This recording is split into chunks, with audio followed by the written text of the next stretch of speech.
Welcome to the AI Research Roundup. I'm Alex.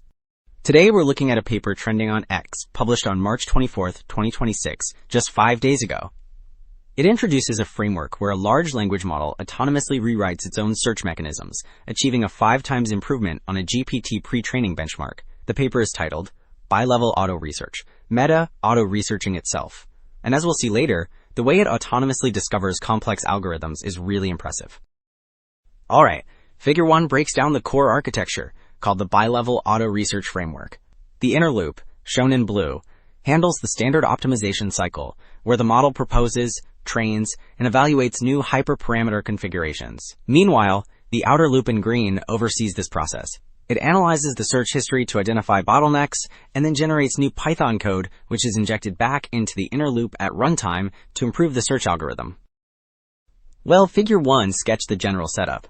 Now Figure 2 details the 3 nested levels of the architecture. At the base, Level 1 runs the standard inner loop, proposing and evaluating hyperparameters. Above that, Level 1.5 steps in every 5 iterations to analyze the search trace and adjust parameters by freezing stalled ones or injecting guidance. Finally, Level 2 operates at the top, conducting a 4-round research session to explore, critique, specify, and generate entirely new Python mechanisms that are injected directly into the system at runtime.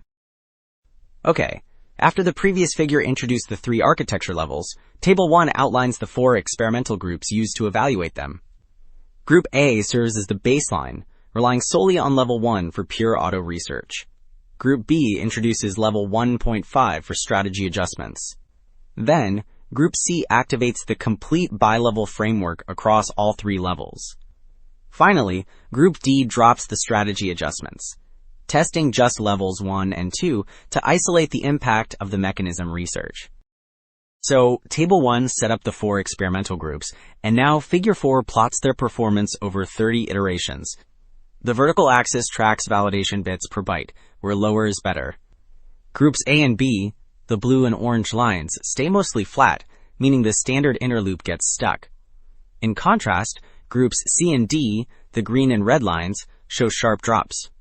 These breakthroughs happen following the Level 2 interventions, marked by the vertical dashed lines. By generating new code, Level 2 breaks the model's biases and discovers optimal settings, like reducing the total batch size, proving that algorithmic changes drive the biggest gains. Alright, while the previous figure showed those performance drops visually, Table 2 breaks down the exact validation bits per byte improvements across 3 independent runs. Looking at the top rows, Group A and Group B achieve only minor gains, averaging a drop of less than 0.01.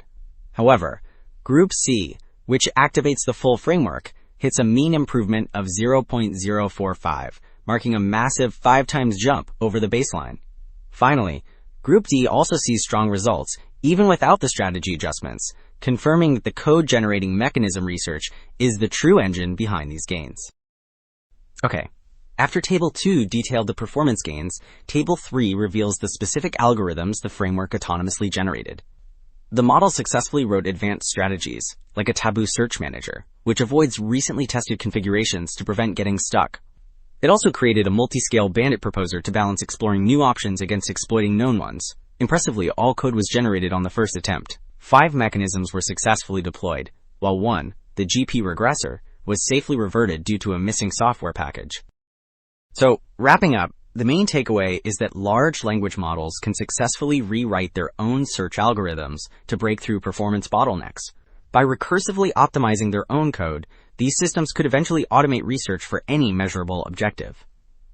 That's it for this episode of the AI Research Roundup. I'm Alex. Thanks for listening.